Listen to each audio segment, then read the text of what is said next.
Hello, my name is Bonnie Burke, and I work for Workforce Resource. This presentation is titled Personal Preparedness. It is a part of our Career Services webinar series. I hope you enjoy this presentation, and I also hope that you can take away from it some tools to help you plan in your personal life things to be prepared with and which will allow you to be successful in your job search and also your job attainment. So I'm also going to give you some additional knowledge on possible support services that are available in your area. So part of your handouts is a note page. I hope that you can use it to jot down a few things. My goal for you is to be able to learn one, if not two tips that are going to help you in your journey of finding a job and being prepared. So I want to start out this presentation with this really amazing quote from Abraham Lincoln. Now I know he lived a long time ago, but listen to this quote and think about how does this relate to job search and personal preparedness. So Abe Lincoln said, "If I had 6 hours to chop down a tree, I would spend the first 4 hours sharpening my axe."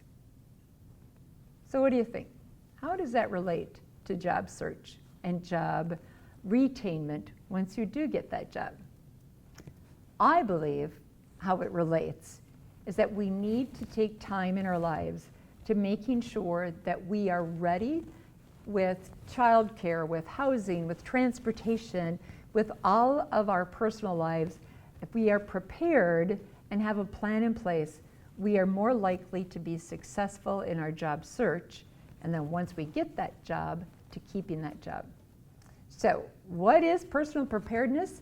I'm going to give you some bullet points and some information that I feel that almost every job seeker should have or have a plan in place in order to obtain this. One thing for sure, in today's world, I feel every job seeker needs a phone. So a phone with adequate minutes and a phone with reception. This past weekend, I took my adult children camping. We were at a campground. They had a Wi-Fi, so they gave us a password. However, nobody had phone reception. I was pretty happy about that. But if they were out job searching, not a good thing. And so making sure that the phones that you have adequate minutes on also. And I'm going to give you some tips that may help with that. The other personal thing that I feel is very important is to have secured and affordable housing. Sometimes when I think of housing and transportation, it can be this vicious circle. I need a job to get housing. I need housing to get a job. I need a job to get transportation, but I need transportation to get a job. So hopefully some of the resources I'm going to share with you today may help if those two topics relate to you. Another thing in our personal lives to be prepared for is the ability to practice financial literacy, especially if we are applying for jobs in customer service, in finance, banking. Financial literacy can be very important in that job search. Did you know that some employers will actually do a credit check? The other piece in our personal lives to be mindful of is to ensure that we have appropriate social media. Do you have Facebook? And if so, do you have some pictures on there that you would not want your mom to see? How about your pastor? So having appropriate social media is important because trust me, employers do go to our Facebook pages. Another area of personal preparedness is when applicable, exhibit awareness of legal history and be prepared to explain to an employer what happened. Not all employers, but some do, will do a background check. And what they're looking for is to see if, as a job applicant, if we have any felonies or misdemeanors on our background, and convicted of a crime that would relate to the type of business that you were applying to.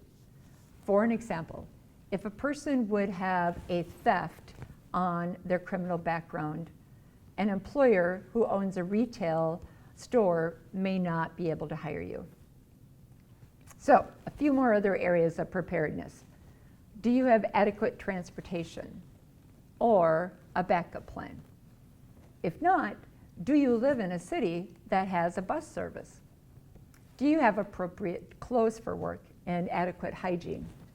Do you have adequate care for a family member with a backup plan? Remember I said with transportation, have a backup plan.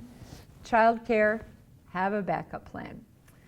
A lot of people in the baby boom generation, and that's my generation, are taking care of not children any longer, but are taking care of elderly parents.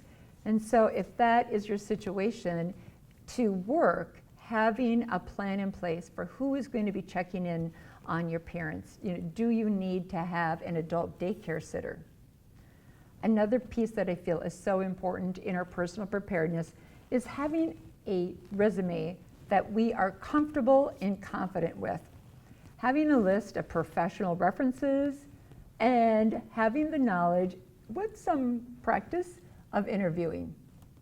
So, another piece of personal preparedness that I want to talk about is to be able to know and recognize if you personally have any physical or mental health issues that may affect employment.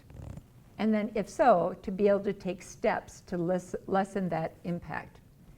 Today, with the Americans with Disabilities Act, employers can no longer ask us, can you do this type of job?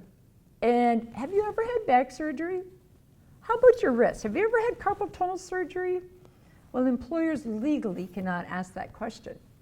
However, what they can ask you is, can you perform the essential functions of this job with or without assistance?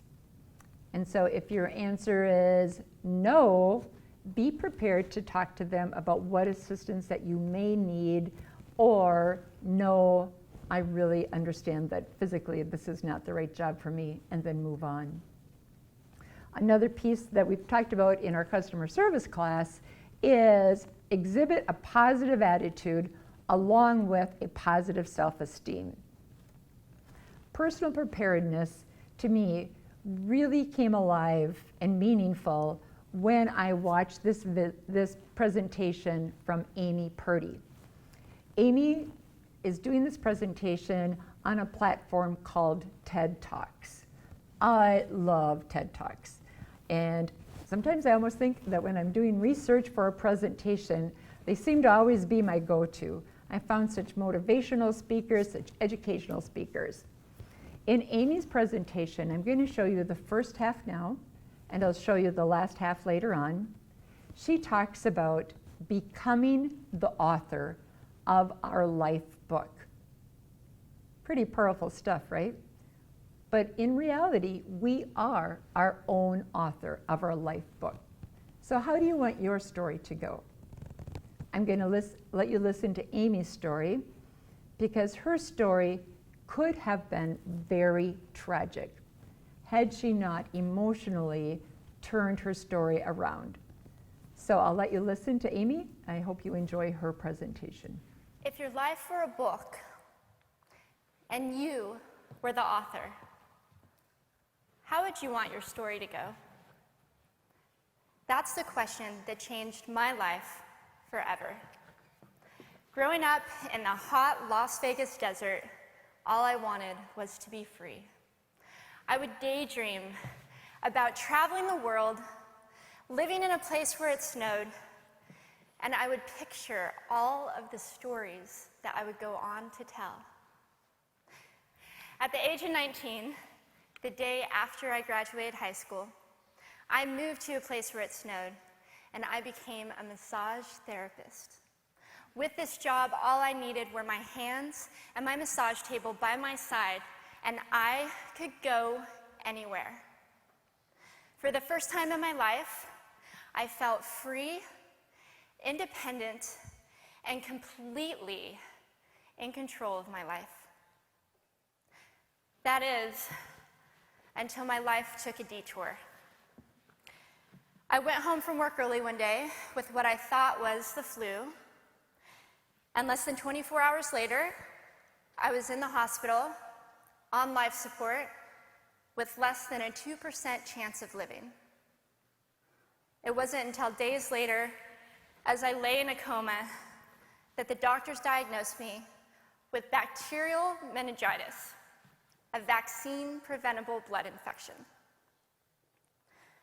Over the course of 2.5 months, I lost my spleen, my kidneys, the hearing in my left ear, and both of my legs below the knee. When my parents wheeled me out of the hospital, I felt like I had been pieced back together like a patchwork doll. I thought the worst was over until weeks later when I saw my new legs for the first time. The calves were bulky blocks of metal with pipes bolted together for the ankles, and a yellow rubber foot with the raised rubber line from the toe to the ankle to look like a vein. I didn't know what to expect, but I wasn't expecting that. With my mom by my side and tears streaming down our faces, I strapped on these chunky legs and I stood up.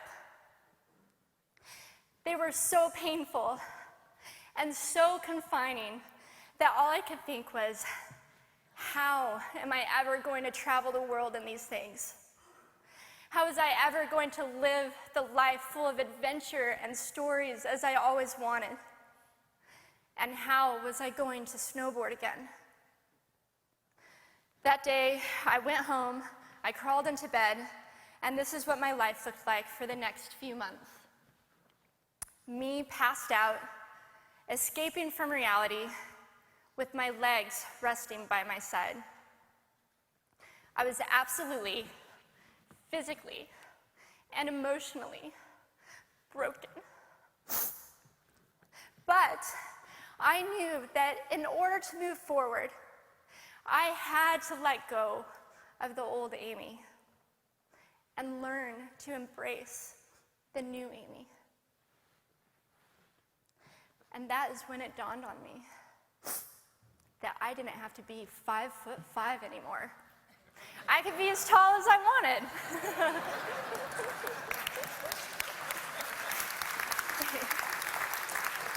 Or as short as I wanted, depending on who I was dating. And if I snowboarded again, my feet aren't going to get cold. And best of all, I thought, I can make my feet the size of all the shoes that are on the sales rack. And I did. So there were benefits here. It was this moment that I asked myself that life-defining question.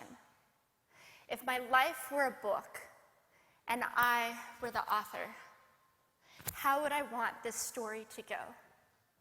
All right, Amy Purdy.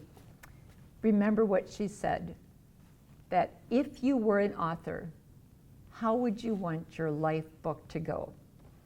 Well, we are our own authors. And when I think of our occupations and our careers, that is why it is so important to set ourselves up for success, to lessen the stress in our lives, and which will allow us to be able to be focused on employment, job search, and job retention. So setting yourself up for success is that 4 hours of sharpening your axe. I'm going to share with you some examples of steps that I have taken or clients that I have been working with that have taken to help them be personally prepared. One example is, what would you do if you have children and your sitter calls in sick? Like, oh my gosh, I have a job to go to. It's 6:30 in the morning, my sitter has the flu. What would you do? Well, hopefully you have a backup plan. That's that's sharpening your axe. Have a list of friends or family members that can help. Have that list on your refrigerator, in your smartphone, with current phone numbers. If you don't have a list of friends or family members that you could fall back on, research. There are some daycare providers that will take children as drop-ins. It's typically a little bit more expensive. However, if it's a part of your backup plan, you may not ever have to use them. And I do believe in the larger cities, there are daycare providers that will allow you to drop in for a day. So, another situation. Your car does not start. It is January 5th. It is 20 below, and the roads are clear, but your car doesn't start. What do? Well, oftentimes our first response is, I'll just call in sick. Well, if this is the first time all year, and you say, I'll get there as soon as I can, it may not make much of a difference in your employment record. However, if you've already missed 2, 3, 4 days, this may be the final straw. So, some ideas to be prepared for is, once again, have a list of coworkers that you could carpool with, and maybe some friends that you can carpool with every single week, or it may be just coworkers who live down the street that would gladly pick you up from time to time. Have a list of friends or family that might be able to drive you to work. With these coworkers and with your friends and family, make sure you have their phone numbers, you have that on your phone app or also on your refrigerator. If you live in some of the larger communities such as Eau Claire, maybe Chippewa Falls, know the bus schedule. Have that schedule available so that you know where the pickup point is, and then also have a little bit of cash set aside in an emergency jar so that if you have to call a repair person, if you have to use the bus, that you have money, change on hand to pay for it. Also, if you live in some of the larger cities, an option is to call a taxi. Really expensive, yet if it's the difference between you retaining a job or getting a 3-day warning because your attendance has not been stellar, it may be worth it. So our vehicles, especially in northern Wisconsin, are so important as a part of our personal preparedness plan. And so take a look at your transportation needs and what can you do to have a plan in place when those Wisconsin winters are at their worst. I have another example that I know happens to quite a few people. You get a new job, and your employer now is requiring you to wear very specific shoes. They might be slip-resistant shoes, they might be safety-toed shoes, and with that, you all have to wear the same color of slacks, black dress pants. Oh my gosh. You might be thinking, I haven't worked for a couple of months. I don't have money for these clothes. To get to work, I need these clothes. Couple of ideas. If you have no extra money to buy those clothes, you could ask a friend or family member to borrow you some money. Not always the best option, but definitely an option. The other, my favorite place to shop, besides my daughter's closet, is actually the Goodwill. I am always so happy anytime I stop at a Goodwill. I can get 3, 4 blouses, 3, 4 pairs of slacks for even under $20 sometimes. So check out friends, family, Goodwill, and this time of year, we still have some really decent yard sales as well that can help with that. Some employers, and I know not too many, could possibly give you a pay advancement. If at all possible, I would hesitate asking. However, some employers do, especially if the shoes that are required are safety-toed shoes. Oftentimes, they will have you buy them and they'll reimburse you part of the cost. So sometimes my theory in life is, it doesn't hurt to ask. Another scenario, you've been up all night. You could not sleep. It is now 6 o'clock, time to get out of bed, and you are exhausted. what do you do? Well, I guess you could call in, I don't feel well. But once again, it's going to impact your attendance record, especially if you're a new employee. So these are some things that help me because I am not a morning person.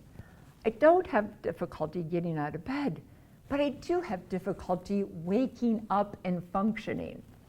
So for me, it's the coffee, but it may not be coffee for you. So is it a soft drink? Is it a big glass of ice water? You know, what beverage of choice for you in the morning helps you wake up? Orange juice, chocolate milk, whatever it is. Eat a high protein breakfast.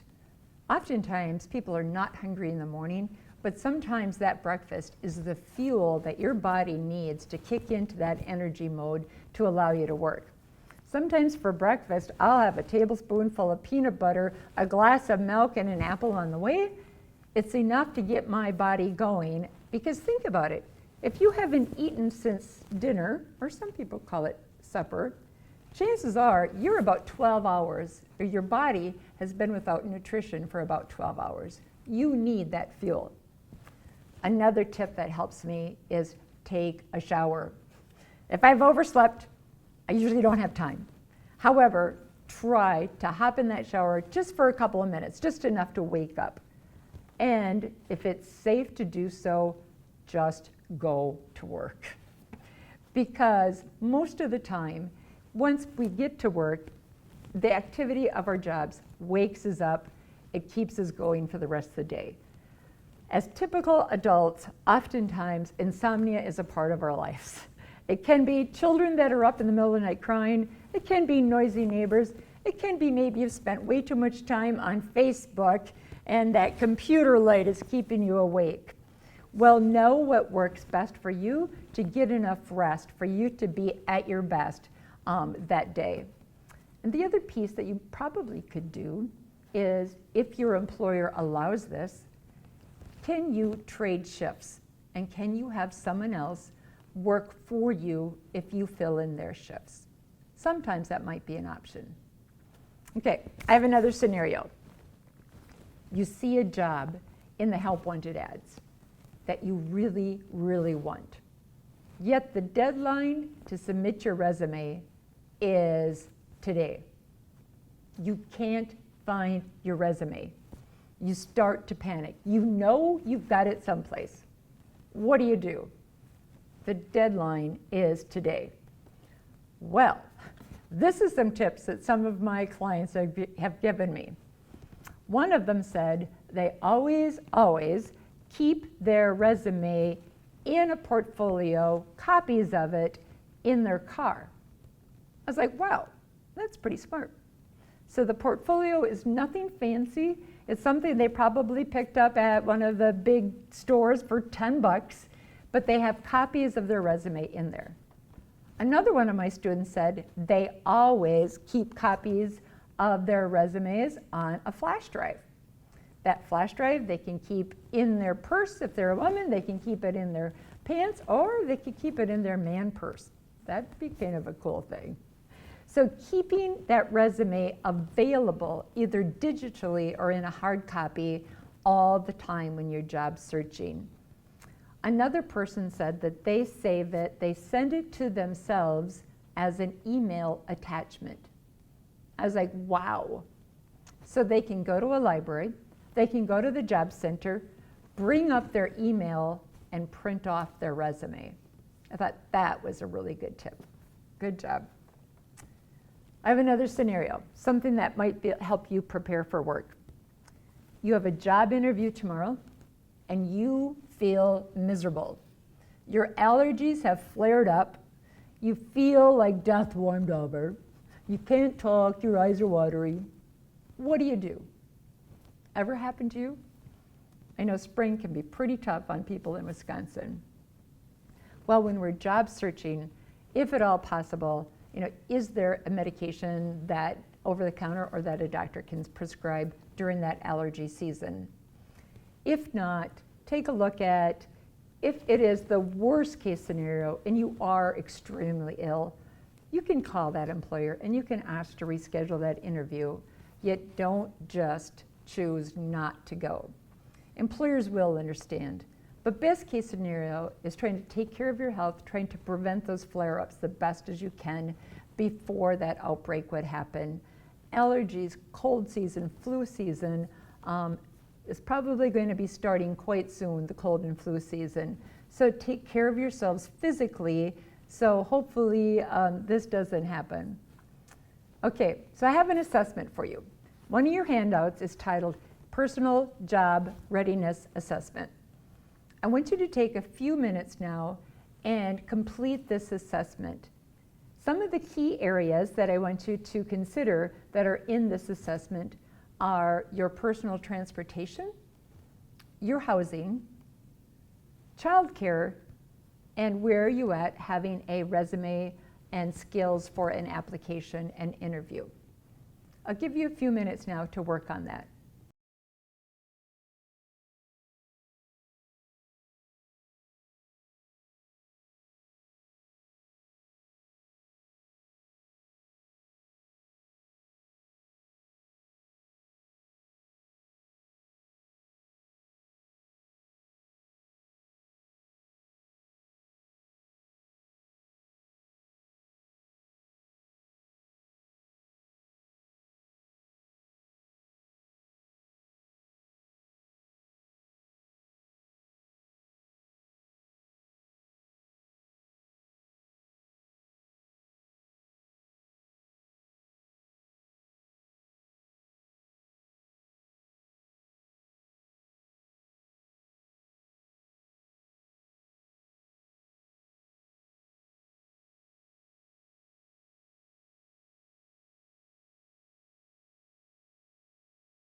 So hopefully you've been able to complete that assessment, and if not, feel free to take it home with you.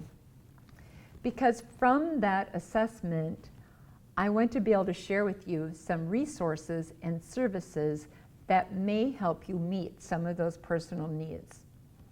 To begin with, if you are currently enrolled in any of Workforce Resources programs, we may have services that can help you. For an example, if you are enrolled in our W-2 program, our FSET program, or our dislocated workers, our youth, our out-of-school youth, we have a lot of programs that we may, and I have to say with the big capital letter M, have some financial services that can help you. Thinking of just the gas that's needed to be out there job searching, talk to your case manager. We might be able to help you with gas cards. The other thing that Goodwill stores have offered the job centers is the Goodwill stores have actually given us, in some of our locations, vouchers. For an example, when I was a case manager, I had vouchers that were worth $25 that my clients could take to the Goodwill and purchase clothes that were needed for work. I'm sure not all job centers have them, but ask your case manager if that's an option for you. Resume assistance. For some people, it is just overwhelming writing a resume. And did you know you should really update and fine-tune that resume for almost every job you apply for? That itself can be overwhelming. So if you're enrolled in one of our programs, we can help you. We can help you update it, we can help you save it to a flash drive, we can help you make copies of it as well. So ask your case manager if you need assistance. We have several workshops on resume. However, that one-to-one help might be something that's really going to help you be prepared. Another piece that Workforce Resource has helped people with in the past are short-term training assistants. For an example, I've worked with clients who wanted to go to school to become a certified nursing assistant. And with the program at that time, I was able to help them with the tuition. Well, it's the short-term training. It's about 120 hours in Wisconsin. However, it's about $600. That's just the tuition. And so now you may need funding to help you with scrubs, and then you may also need money to help with the state exam. So short-term training, such as a CNA, is something that Workforce Resource may be able to help you with. Another possible service is assistance with getting your GED or your high school equivalency, which is called your HSDS. So to study for your GED, you can go to WITC or Chippewa Valley Technical College, and their adult services can help you study, and they can give you practice exams. However, to take the actual test, there is a fee involved with that. And so ask your case manager if that pertains to you. Getting that GED can be so valuable and so important when it comes to job search. Possible clothes needed for a job. We've already talked about that. Talk to your case manager. If they don't have a Goodwill voucher, they may have funding that can help you with clothes for a job interview, and they may have funding that could help you with those scrubs that a CNA would need. So once again, my theory in life is it does not hurt to ask. Your case manager will be able to tell you if they have funding or not, or if you qualify for some of the services. The other really cool thing that I was excited to find out about when I first started my job at Workforce Resource is that our agency can refer you to other programs. Well, if you are a dislocated worker, you've just lost your job with no chance of being called back, and now you're on food share, well, you can be enrolled in both programs. And so both programs may have separate benefits that being enrolled in just one of them you may not have. They could also refer you to other programs such as the Department of Voc Rehab, the DVR. There are services out there for adults who are 55 and older. So talk with your case manager about what other possible programs might be applicable or help you. During that job search period, it is typically a short time in our life, so don't hesitate asking for assistance. I know when I had lost my job, I didn't even know what they did at the job centers. I had no idea what Workforce Resource was. To be honest with you, I found out about Workforce Resource one day when I was playing on the internet, looking at unemployment, and I stumbled across their website. So as I'm doing some reading, I'm like, wait, this website says I am a dislocated worker. I'm like, I lost my job, but I didn't think I fell in that definition. So I called my local job center and I met with a Workforce Resource consultant. And at first, I was very humble and feeling like I had just been laid off from a job that paid very, very well. However, now my income was about a third. And I had a family, a house, a car payment, and now I had to be looking at starting my career over again. The services that they helped me with, I was so thankful. They helped me with my resume, and trust me, I needed help. They helped me with moral support, which I thought that was so wonderful. We had meetings at that point, we called them coffee and careers. Well, I'm a coffee lover, I'm gonna be there, right? Well, we no longer call it coffee and careers, we call it job club. But to meet with my case manager, to have her tell me the programs that were available was humbling, yet I was so thankful. They helped me with some short-term training, which in return, I honestly believe, helped me get that next job. So as it turns out, I am extra thankful because now I'm working for them. So don't be too afraid to ask. That's what the services are there for. Another service that I want to share with you is the Wisconsin Department of Health Services website. When you look at your personal preparedness assessment, and if health issues are something that you need to work through to be ready for your next job, check out this website. Anything that you ever wanted to know about any disease and long-term care is on this website. It's going to bring you to phone numbers, resources, and it's all from A to Z. Very nice website, as well as having those phone numbers to call. Remember earlier we talked about people who have children that need daycare in order to work. Well, daycare is very expensive. We all know that. Not all of us are fortunate enough to work an off shift where a spouse or family member can help us out with that.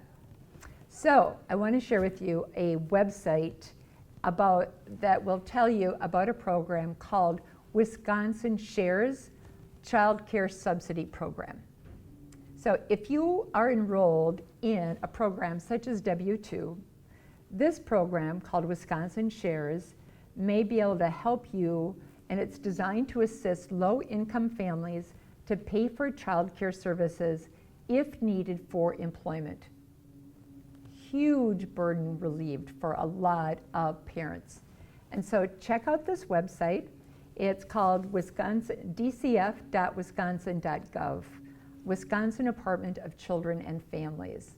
Child care assistance can make the difference of you being able to take a lower paying job knowing that your child care expenses may be helped, if not even met.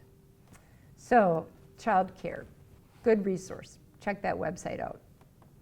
Another resource I want to share with you that should be a part of our personal preparedness plan is transportation. Cars are expensive. We don't all live in a city where we can bike to work, walk to work, or hop on the bus. If you do, good for you. Yet, a program that I want to tell you about is called WestCap. WestCap has a program called Jumpstart. The purpose of this program is to assist low-income families in buying reliable cars that are needed for work or employment and training.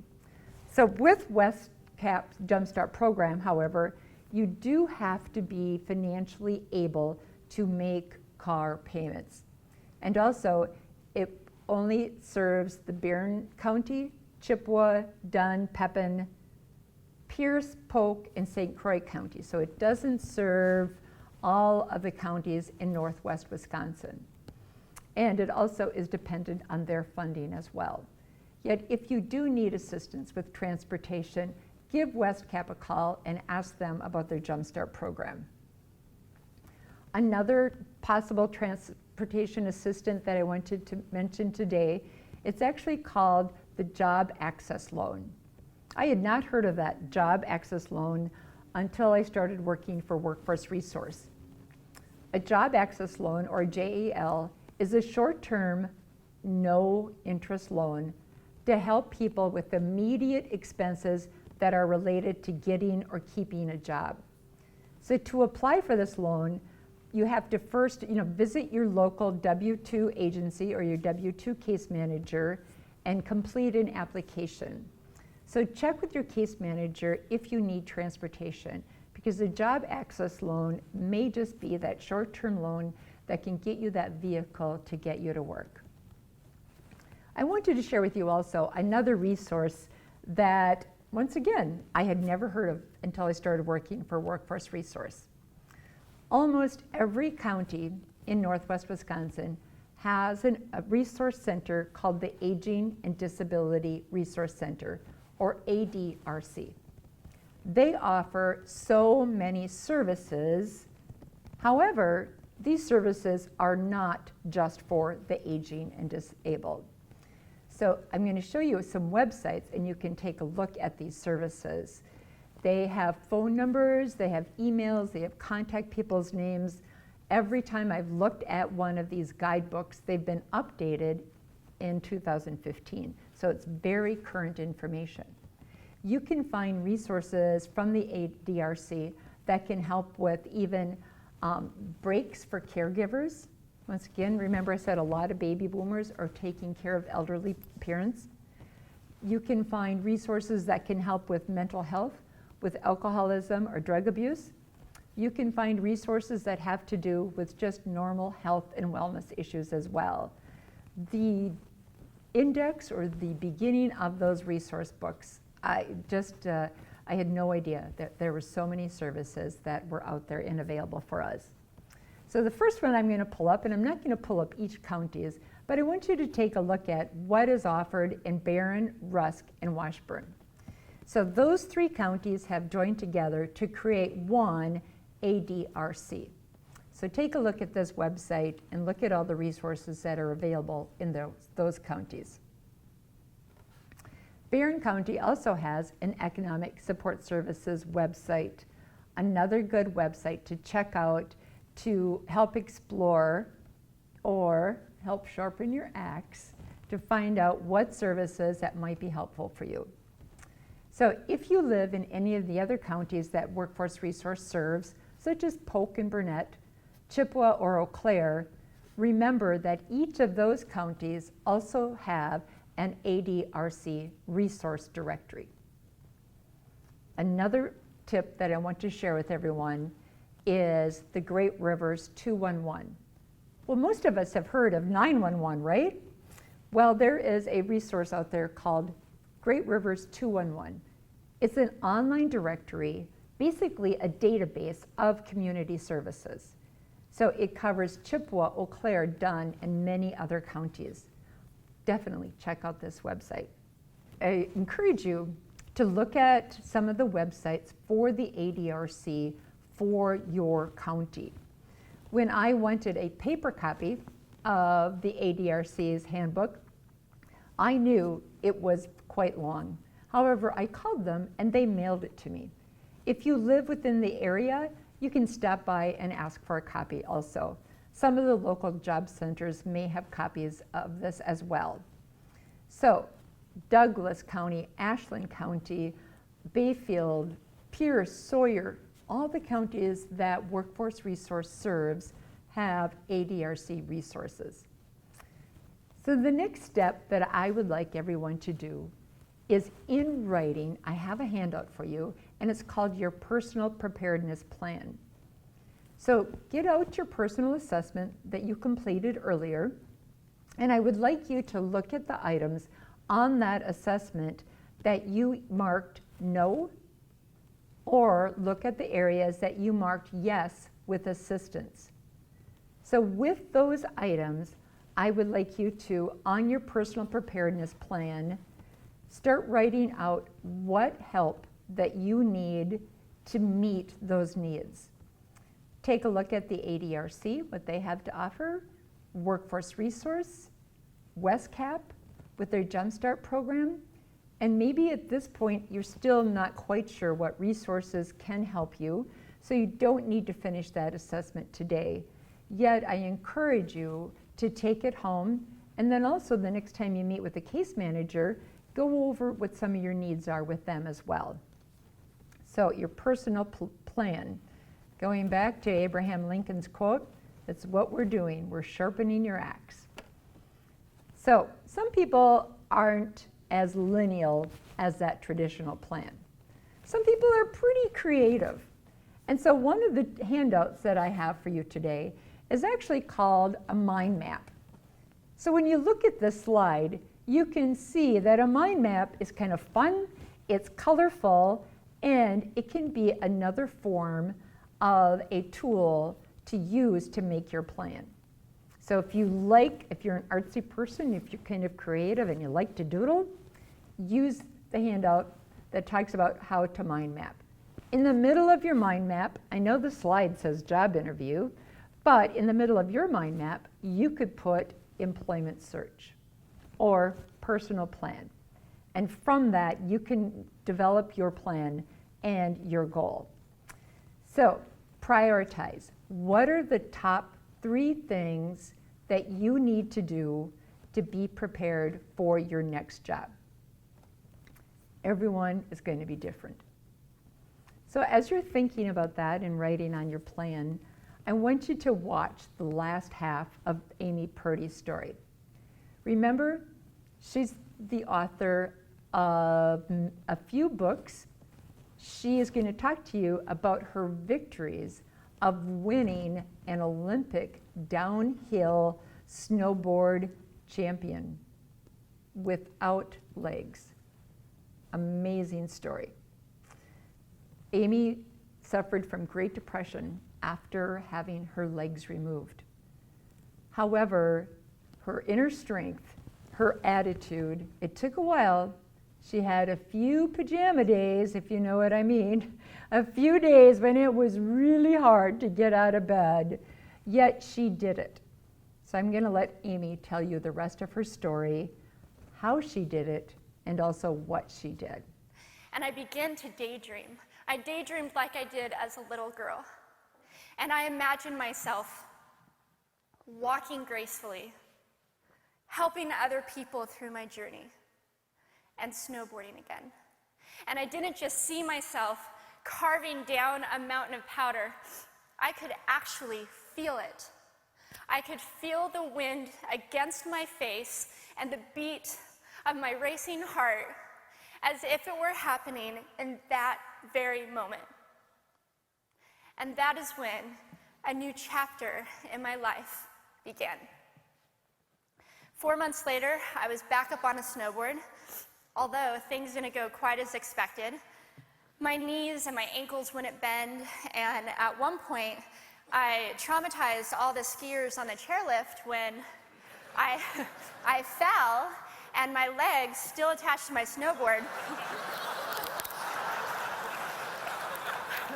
went flying down the mountain. And I was on top of the mountain still.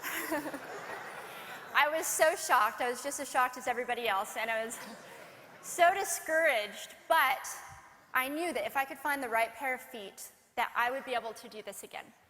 And this is when I learned that our borders and our obstacles can only do 2 things. 1, stop us in our tracks, or 2, force us to get creative. I did a year of research, still couldn't figure out what kind of legs to use, couldn't find any resources that could help me. So I decided to make a pair myself. My leg maker and I put random parts together, and we made a pair of feet that I could snowboard in. As you can see, rusted bolts, rubber, wood, and neon pink duct tape. And yes, I can change my toenail polish.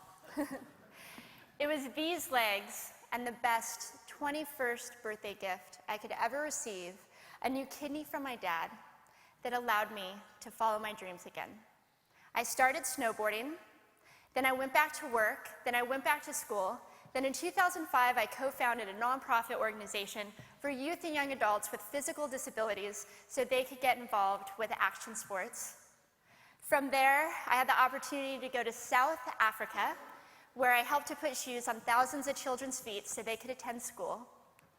And just this past February, I won 2 back-to-back World Cup gold medals. Thank you.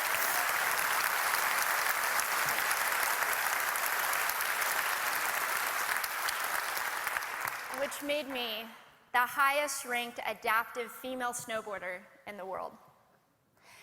11 years ago, when I lost my legs, I had no idea what to expect. But if you asked me today if I would ever want to change my situation, I would have to say no. Because my legs haven't disabled me. If anything, they've enabled me. They've forced me to rely on my imagination and to believe in the possibilities. And that's why I believe that our imaginations can be used as tools for breaking through borders. Because in our minds, we can do anything, and we can be anything. It's believing in those dreams and facing our fears head on that allows us to live our lives beyond our limits. And although today is about innovation without borders, I have to say that in my life, innovation has only been possible because of my borders. I've learned that borders are where the actual ends, but also where the imagination and the story begins. So the thought that I would like to challenge you with today is that maybe instead of looking at our challenges and our limitations as something negative or bad, we can begin to look at them as blessings. Magnificent gifts that can be used to ignite our imaginations and help us go further than we ever knew we could go. It's not about breaking down borders. It's about pushing off of them and seeing what amazing places they might bring us. Thank you. Well, good. I hope you enjoyed Amy's story. A very extreme story. However, we all have adversities in our life. And so I'm hoping the tools that we talked about today and your personal preparedness plan can help you be the author of your life story. How do you want your story to go? 5 years from now, where do you see yourself? 7 years from now, where do you want yourself to be? Believe in possibilities and your dreams. I love the message from Amy's story. Do not look at challenges as something bad. Look at them as gifts to ignite your imagination. So if our challenge is, we don't have a car, we don't have money to get a car, well, think outside the box. Be creative. Do you really need a car? And so look at those challenges that we face every single day, or the challenges that we have in front of us that keep us from attaining the dreams, and look at those as a way to be more creative. How do we use our imagination to break through those challenges? So another thing I would like to review with you. I'd like you to jot down one thing that you learned from this webinar. Just one thing. I want you to write it down. I'd like you to take that and put it on your refrigerator at home. It may be just the Amy story. It may be the ability to be your own author. What do you need to be prepared to be successful in your job search and your job attainment? Everyone is different and everyone's needs are different, so I can't answer that question for each and every one of you. Yet hopefully that assessment will help. And remember to share your plan not only with your case manager, but with your friends and families. Sometimes those support systems are just what we need to break down that barrier and to get the dreams and the things that we need in place. And keep your plan, like you said, visual. Well, I hope you've enjoyed today's presentation on personal preparedness. I know if you say it 5 times really fast, you're going to stutter, and that's okay. And if you enjoy Amy's story, I encourage you to go to YouTube, Google her name, and it's actually a TED Talk, and I think it's worth watching again. Thank you so much for attending, and have a great day.